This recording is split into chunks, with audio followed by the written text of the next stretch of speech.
Telugu digital media network లో political కేటగిరీలో #1 కేవలం 72 గంటల్లో 1,50,00,000 వ్యూస్ పైగా పాపులర్ టీవీ నెట్వర్క్. అండ్ కొన్ని రోజుల్లో ఒక 5-6 రోజుల్లోనే మనకి పార్లమెంట్ వ్యవహారానికి సంబంధించిన రిజల్ట్ కూడా రాబోతుంది.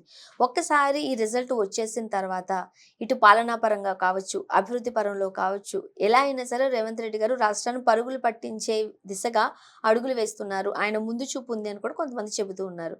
ఎలా ఉందంటారు ఆయన ఆలోచన? డెఫినెట్లీ మీరు 100 రోజుల్లోనే రకరకాల నిర్ణయాలు తీసుకున్నాడు, పరిగెత్తున్నాడు అని అనుకున్నాం ఒకసారి.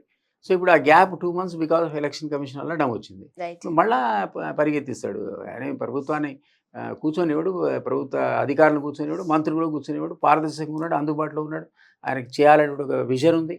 సో సమీకరణ చేసుకుంటున్నాడు, ఎక్కడెక్కడ నిధులు కూడా రీఆర్గనైజ్ చేసుకుంటున్నాడు, ఫైనాన్షియల్ మేనేజ్మెంట్ డిసిప్లిన్ కోసం ట్రై చేస్తున్నాడు. సో ఆయనకు ఒక విజన్, ఒక అంబిషన్, ఆయనకు అనుకోకుండా యంగ్ ఏజ్లో ఒక అవకాశం వచ్చింది లీడర్గా రావడానికి. సో అవన్నీ అవెన్యూస్ వాడుకొని రాష్ట్రాన్ని అభివృద్ధి చేస్తున్నాడు నేనైతే నమ్ముతాను. రైట్.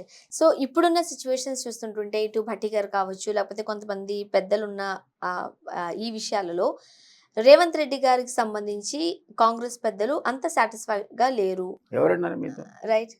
ఎవరన్నారు? కాంగ్రెస్ లో నుంచి కాంగ్రెస్ అధికారంలో రాకముందు కూడా ఈ చర్చలు వచ్చాయి. అసలు ఓపెన్ క్రిటిసైజ్ ఒకళ్ళు తిట్టుకున్నారు. ఈయన ఆయన తిట్ట, ఉంది. అది ఉన్న తర్వాత ఏం జరిగింది? ఒక కాంబినేటరీ ఏర్పడ్డది. ఎలక్షన్ ముందు అంతా యునైటెడ్ అయ్యారు, కలిసి ఫైట్ చేశారు. లేకపోతే అసలు అధికారంలోకి వచ్చేవాళ్ళు కాదు. సో ఈయన లీడర్షిప్ యాక్సెప్ట్ చేశారు.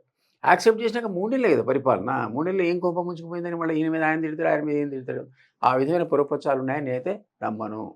ఎందుకంటే అధికారంలో ఉన్నప్పుడు ఇంకా చాలా కేర్ఫుల్ ఉండాల్సి వస్తుంది, కలిసి ఉండాల్సి వస్తుంది, కలిసి నిర్ణయాలు, సమిష్టి నిర్ణయాలు తీసుకోవాలి. గతంలో అయితే కేసీఆర్ క్యాబినెట్ నిర్ణయాలు ఆయన ఒక్కటి నిర్ణయమే, క్యాబినెట్లో చర్చలే లేవు. ఆయన ఏది పెడితే సంతకం పెట్టి గుడ్డిగా రావాల్సిందే. ఇప్పుడు అట్లా కాదు కదా.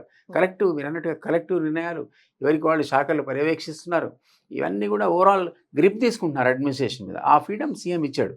సో ఇది ఒక రకంగా ఒక కొత్త అట్మాస్ఫియరు, అందరికీ కూడా పారదర్శకంగా ప్రభుత్వం పనిచేస్తుంది కాబట్టి అది ఇంకా ఇంకా బలపడుతుంది ప్రభుత్వం తప్ప ఇది వీక్ అవుతుందని అనుకో. ఇతర వర్గాల నుండి వింటున్న మాట ఇది. ఏదైతే కేసీఆర్ గారి మీద వ్యతిరేకత ఉందో, బీఆర్ఎస్ మీద వ్యతిరేకత ఉందో, ఆ వ్యతిరేకత బట్టే కాంగ్రెస్కి ఓట్లేశారు. కానీ కాంగ్రెస్ను ప్రేమించో లేకపోతే కాంగ్రెస్ని ఆదరించాలన్న ఉద్దేశం తెలంగాణ ప్రజలకు లేదు. సో అది ప్రజలు ఏమనుకుంటున్నారు అనేది వచ్చే ఎన్నికల ఫలితాల మీదే ఆధారపడి ఉంటుంది అని కొంతమంది అంటున్నారు. కొంత వాస్తవే కదా. అప్పుడు కేసీఆర్ దిగిపోవాలి, ఈ చెండ శాసనుడు, ధృతరాష్ట్రుడు, కుటుంబ పాలన, అవినీతి పాలన అంతం కావాలి, ప్రజలంతా పంతం కట్టారు.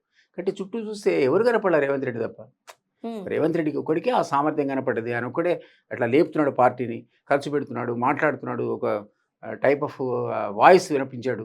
అది ప్రజల్లోకి చొచ్చుకుపోయింది. కాబట్టి ప్రజలంతా యాక్సెప్ట్ చేశారు, ఇతను ఒక్కడైతే కొట్టగలుగుతాడని. ఆ కారణం చేత అధికారం అప్పచెప్పారు. అది అయిపోయింది. ఇక అయిపోయిన తర్వాత సహజంగా మీరు అన్నట్టు ఏం చేశాడు? 100 రోజుల్లో హామీలు వచ్చినాయా లేదా, రేపు వస్తే August 15th ఇస్తా అంటున్నాడు, ఇస్తాడా లేడా, ఈ చర్చలన్నీ వస్తాయి, సహజంగా వస్తాయి. అప్పుడున్నటువంటి ఒకసారి ప్రభుత్వమే మారిపోయిన తర్వాత అంత కసి ప్రజల్లో మళ్ళీ ఎందుకు ఉంటుంది? వాళ్ళ గోలు వెయిట్ చేస్తుంటారు. మీరు డెలివరీ చేస్తారా చేయరా, మీరు చేసిన ప్రామిసెస్. డెలివరీ చేయకపోతే ప్రజలు మళ్ళీ తిడతారు మిమ్మల్ని.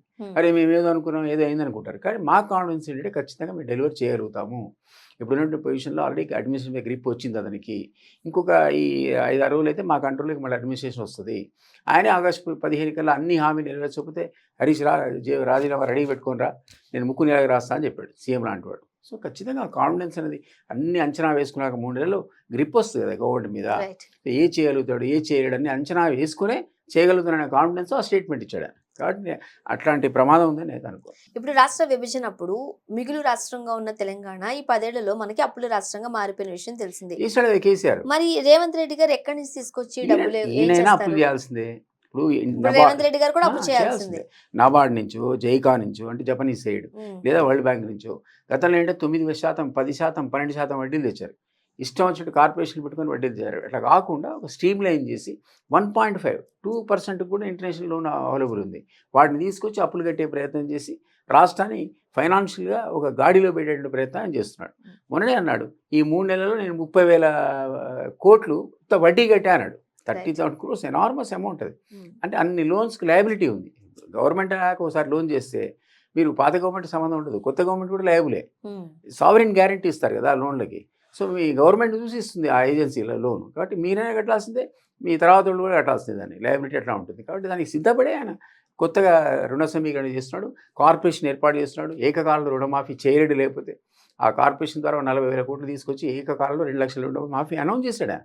రైట్. సో కార్పొరేషన్ ద్వారా తెచ్చే లోను ఏ 12% కాకుండా 1-2% తెచ్చుకుంటే మనకు వడ్డీ కూడా తగ్గుతుంది. సో ఈ లాంగ్ టర్మ్ స్ట్రాటజీ ఉంది ఆయన దగ్గర.